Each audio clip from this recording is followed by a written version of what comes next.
بسم اللہ الرحمن الرحیم۔ آج ہم آپ کو حضرت عمر فاروق رضی اللہ تعالیٰ عنہ کے انصاف کا واقعہ سنائیں گے۔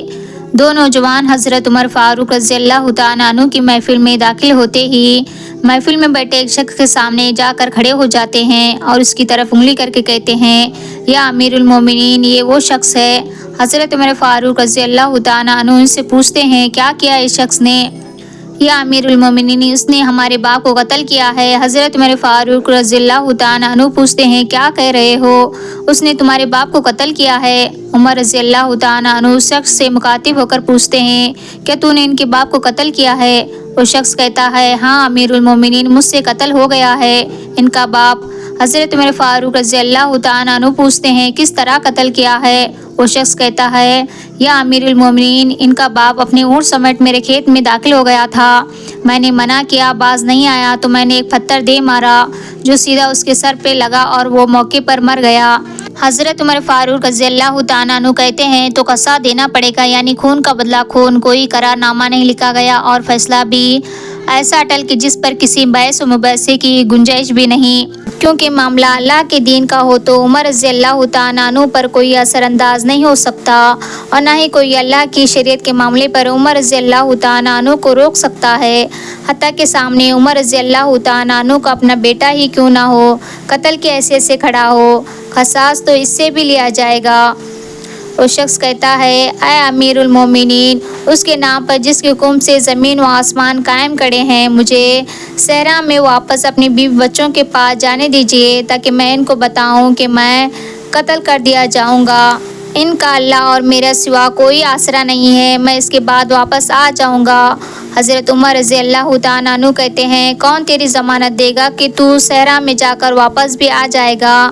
مجمع پر ایک خاموشی چھا جاتی ہے۔ کوئی بھی تو ایسا نہیں جو اس کا نام تک بھی جانتا ہو، اس کے قبیلے، خیمے یا گھر وغیرہ۔ اس کے بارے میں جاننے کا معاملہ تو بعد کی بات ہے۔ کون ضمانت دے گا اس کی کہ یہ 10 درہم کے ادھیرے یا زمین کے ٹکڑے یا کسی اونٹ کے سودے کی ضمانت کا معاملہ تو نہیں۔ ادھر تو ایک گردن کی ضمانت کی بات ہے جسے تلوار سے اڑا دیا جاتا ہے۔ اور کوئی بھی تو ایسا نہیں جو اللہ کی شریعت کے تنفیذ کے معاملے پر عمر رضی اللہ تعالیٰ عنہ سے اعتراض کرے یا پھر اس شخص کی سفارش کے لیے ہی کھڑا ہو جائے، اور کوئی ہو بھی نہیں سکتا جو سفارشی بننے کی سوچ سکے۔ محفل میں موجود صحابہ اکرام پر ایک خاموشی سی چھا گئی۔ اس صورتحال سے خود عمر رضی اللہ تعالیٰ عنہ بھی متاثر ہیں، کیونکہ اس شخص کی حالت نے سب کو حیران میں ڈال کر رکھ دیا ہے کہ اس شخص کو واقعی قصاص کے طور پر قتل کر دیا جائے اور اس کے بچوں کو بھوکے مرنے چھوڑ دیا جائے، یا پھر اس کو بغیر ضمانتی کے واپس بھیج دیا جائے۔ واپس نہ آیا تو مقتول کا خون رائگا جائے گا۔ خود عمر رضی اللہ تعالیٰ عنہ بھی سر جھکائے افسردہ بیٹھے ہیں۔ اس صورتحال پر سر اٹھا کر التجا بھری نظروں سے نوجوانوں کی طرف دیکھتے ہیں۔ معاف کر دو اس شخص کو۔ نوجوان اپنا آخری فیصلہ بغیر کسی جھجک کے سنا دیتے ہیں، نہیں امیر المومنین، جو ہمارے باپ کو قتل کرے اس کو چھوڑ دیں، یہ ہو ہی نہیں سکتا۔ حضرت عمر فاروق رضی اللہ تعالیٰ عنہ ایک بار پھر مجمع کی طرف دیکھ کر بلند آواز سے پوچھتے ہیں، اے لوگو، ہے کوئی تم میں سے جو اس کی ضمانت دے دے؟ حضرت ابو ذر غفاری رضی اللہ تعالیٰ عنہ اپنے زہد و صدق سے بھرپور بڑھاپے کے ساتھ کھڑے ہو کر کہتے ہیں، میں ضمانت دیتا ہوں اس شخص کی۔ حضرت عمر فاروق رضی اللہ تعالیٰ عنہ کہتے ہیں، ابو ذر، اس نے قتل کیا ہے۔ ابو ذر رضی اللہ تعالیٰ عنہ اپنا اٹل فیصلہ سناتے ہیں، چاہے قتل ہی کیوں نہ کیا ہو۔ حضرت عمر فاروق رضی اللہ تعالیٰ عنہ سوال کرتے ہیں، جانتے ہو اسے؟ ابو ذر رضی اللہ تعالیٰ عنہ فرماتے ہیں، نہیں جانتا۔ عمر رضی اللہ تعالیٰ عنہ فرماتے ہیں، تو پھر کس طرح ضمانت دے رہے ہو؟ ابو ذر رضی اللہ تعالیٰ عنہ کہتے ہیں، میں نے اس کے چہرے پر مومنوں کی صفات دیکھی ہے اور مجھے ایسا لگتا ہے یہ جھوٹ نہیں بول رہا، انشاءاللہ یہ لوٹ کر واپس آ جائے گا۔ حضرت عمر فاروق رضی اللہ تعالیٰ عنہ نے فرمایا، ابو ذر، دیکھ لو، اگر یہ 3 دن میں لوٹ کر نہ آیا تو مجھے تیری جدائی کا صدمہ دیکھنا پڑے گا۔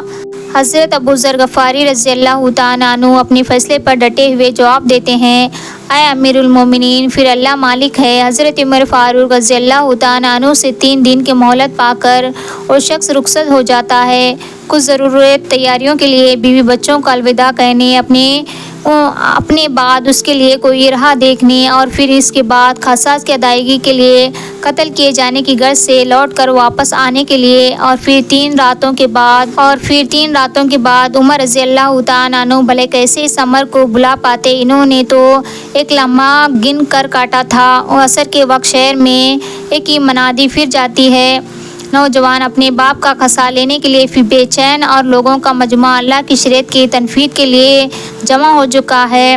حضرت ابو ذر غفاری رضی اللہ تعالیٰ عنہ بھی تشریف لاتے ہیں اور آخر عمر رضی اللہ تعالیٰ عنہ کے سامنے آ کر بیٹھ جاتے ہیں۔ حضرت عمر فاروق رضی اللہ تعالیٰ عنہ سوال کرتے ہیں، کدھر ہے وہ آدمی؟ ابو ذر غفاری رضی اللہ تعالیٰ عنہ جواب دیتے ہیں، مجھے کوئی پتہ نہیں یا امیر المومنین۔ ابو ذر غفاری رضی اللہ تعالیٰ عنہ آسمان کی طرف دیکھ کر کہتے ہیں، جدھر سورج ڈوبنے کی جلدی میں معاملہ سے زیادہ تیزی کے ساتھ جاتا دکھائی دے رہا ہے۔ محفل میں ہو کا عالم ہے، اللہ کے سوا کوئی نہیں جانتا آج کیا ہونے والا ہے۔ یہ سچ ہے کہ ابو ذر غفاری رضی اللہ تعالیٰ عنہ عمر رضی اللہ تعالیٰ عنہ کے دل میں بستے ہیں۔ عمر رضی اللہ تعالیٰ عنہ سے ان کے جسم کا ٹکڑا مانگے تو عمر رضی اللہ تعالیٰ عنہ دیر نہ کریں، کاٹ کر ابو ذر غفاری رضی اللہ تعالیٰ عنہ کے حوالے کر دیں۔ لیکن ادھر معاملہ اللہ کے احکامات کی بجا آوری کا ہے، کوئی کھیل تماشا نہیں ہو رہا، نہ ہی کسی کی حیثیت یا صلاحیت کی پیمائش ہو رہی ہے۔ حالانکہ قاتل نہیں آیا تو ضامن کی گردن جاتی نظر آ رہی ہے۔ مغرب سے چند لمحات پہلے وہ شخص آ جاتا ہے، بے سختہ عمر رضی اللہ تعالیٰ عنہ کے منہ سے اللہ اکبر کی صدا نکلتی ہے، ساتھ ہی مجموعہ بھی اللہ اکبر کا ایک بھرپور نعرہ لگاتا ہے۔ حضرت عمر فاروق رضی اللہ تعالیٰ عنہ اس شخص سے مخاطب ہو کر کہتے ہیں، اے شخص، اگر تو لوٹ کر نہ بھی آتا تو ہم نے تیرا کیا لینا تھا؟ نہ ہی تو کوئی تیرا گھر جانتا تھا اور نہ ہی کوئی تیرا پتہ جانتا تھا۔ وہ شخص بولا، اے امیر المومنین، اللہ کی قسم، بات آپ کی نہیں ہے، بات اس ذات کی ہے جو سب زہرا پوشیدگی کے بارے میں جانتا ہے۔ دیکھ لیجئے، میں آ گیا ہوں اپنے بچوں کو پرندوں کے جوزوں کی طرح صحرا میں چھوڑ کر، جدھر نہ درخت کا سایہ ہے نہ ہی کوئی پانی کا نشان، میں قتل کر دیا جاؤں گا، حاضر ہوں۔ مجھے بس یہ ڈر تھا کہ کہیں کوئی یہ نہ کہہ دے کہ اب لوگوں میں سے وعدوں کا وفا ہی اٹھ گیا ہے۔ حضرت عمر فاروق رضی اللہ تعالیٰ عنہ نے ابو ذر غفاری رضی اللہ تعالیٰ عنہ کی طرف رخ کر پوچھا، اے ابو ذر، تو نے کس بنا پر اس کی ضمانت دی تھی؟ حضرت ابو ذر غفاری رضی اللہ تعالیٰ عنہ نے کہا، اے امیر المومنین، مجھے اس بات کا ڈر تھا کہ کہیں کوئی یہ نہ کہہ دے کہ اب لوگوں سے خیر ہی اٹھ گیا ہے۔ حضرت عمر فاروق رضی اللہ تعالیٰ عنہ نے ایک لمحے کے لیے وقف کیا اور پھر ان دونوں نوجوانوں سے پوچھا، کیا کہتے ہو ابو؟ نوجوانوں نے جن کا باپ مرا تھا روتے ہوئے کہا، اے امیر المومنین، ہم اس کی صداقت کی وجہ سے اسے معاف کر دیتے ہیں، ہمیں اس بات کا ڈر تھا کہ کہیں کوئی یہ نہ کہہ دے کہ اب لوگوں میں سے عفو درگزر ہی اٹھ گیا ہے۔ حضرت عمر فاروق رضی اللہ تعالیٰ عنہ اللہ اکبر پکار اٹھے اور آنسوؤں کی داڑھی کو تر کرتے ہوئے نیچے گرنے لگے۔ فرمایا، اے نوجوانوں، تمہاری عفو درگزاری پر اللہ تمہیں جزائے خیر دے۔